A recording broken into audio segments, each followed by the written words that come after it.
হরে কৃষ্ণ। আমাদের কত সুন্দর দুটো চোখ দিয়েছে ভগবান। তো এই চোখ দিয়েছেন, যিনি আমাদেরকে দিয়েছেন, আমাদের কি করা কর্তব্য? আমাদের কর্তব্য হচ্ছে সেই চোখ দিয়ে ভগবানকে দর্শন করা। যে দিল তার প্রতি কৃতজ্ঞতা প্রকাশের হেতু হলেও তাকে দর্শন করা উচিত।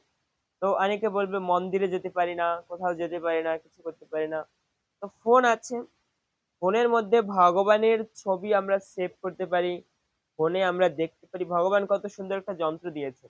এই যন্ত্র দিয়ে আমরা ভগবানের সেবায়ও লাগাতে পারি। বৃন্দাবন, মথুরা অনেক জায়গায় অনেক বড় বড় ভাগবত পাঠকরা আছে, যাদের পাঠ শুনতে হলে আমাদের সেই জায়গায় যেতে হবে, কিন্তু মোবাইলের মাধ্যমে আমরা দেখতে পাচ্ছি। তো যিনি চোখ দিয়েছেন, যে চোখ দুটো আমরা পেয়েছি, এই চোখ দিয়ে যিনি চোখ দাতা, সেই ভগবানকে দর্শন করা উচিত। তা ফোনের মাধ্যমে হোক, সরাসরি গিয়ে হোক, এবং সাক্ষাৎ হোক। তাই আমাদের মাঝে মাঝে মন্দিরে যাওয়া উচিত এবং ভগবানের পোস্ট গুলো দেখা উচিত, এবং নিজের ফোনের মধ্যে ভগবানকে সেভ করে রাখা উচিত, যাতে ভগবানকে দেখা যায়। হরে কৃষ্ণ।